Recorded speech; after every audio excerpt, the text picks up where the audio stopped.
Profite de ta jeunesse, mais sache que chacune de tes actions sera jugée par Dieu, et évite ce qui va causer de la tristesse et de la maladie. C'est le roi Salomon dans l'Ecclésiaste, le livre de l'Ecclésiaste dans la Bible, le roi Salomon qui dira aussi « Mange avec joie ton pain, bois de bon cœur ton vin, jouis de la vie avec la femme que tu aimes, car Dieu prend plaisir à ce que tu fais. » Voilà, la religion chrétienne, c'est pas triste. Dieu nous demande pas en fait de rester enfermé dans notre coquille, de pas prendre de plaisir.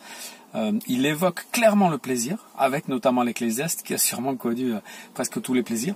Mais il sait aussi nous dire, voilà, ce qui est important dans tous ces plaisirs-là, se souvenir en fait que nos actions seront jugées par Dieu et que donc on doit essayer de réfléchir à ce qui plaît à Dieu. Et puis qu'il y a des décisions, si on fait tout ce qu'on désire, qui vont causer de la tristesse et de la maladie. Voilà, ça c'est important. Et ça fait penser à une autre parole de l'apôtre Paul qui dit quoi que vous mangiez, que vous buviez, quoi que vous fassiez, faites tout pour la gloire de Dieu. C'est dans une lettre de Paul aux Corinthiens au chapitre 10 au verset 31. Donc on a dit à tous ces jeunes qui font partie du camp Aquarium, ayez des rêves, formez des projets, même des choses ambitieuses ou un peu folles ou impossibles. Dieu bénit tout ça, et profitez de votre jeunesse, profitez de cette période où vous avez de l'énergie, où vous avez des rêves et des envies. Soyez pas désabusés ou découragés comme beaucoup de jeunes parce que le monde est dur. Vous avez beaucoup de force, vous avez beaucoup de talents qui sont en vous, donc profitez de cette jeunesse, mais en faisant attention de chercher d'abord le plaisir de Dieu.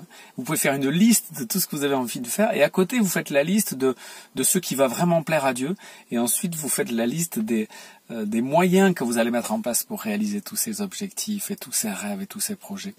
L'Église a besoin de votre énergie, le monde a besoin de votre énergie, de vos rêves, mais ça va être magnifique si vous arrivez vraiment à choisir ce qui plaît à Dieu. Parmi vos rêves, vos désirs, vos folies, il y a plein de choses qui plaisent à Dieu et il va même vous aider à les réaliser. Alors profitez de votre jeunesse et sachez que Dieu jugera vos actions et évitez ce qui cause de la tristesse et de la maladie. C'est dans le livre de l'Ecclésiaste, le dernier chapitre.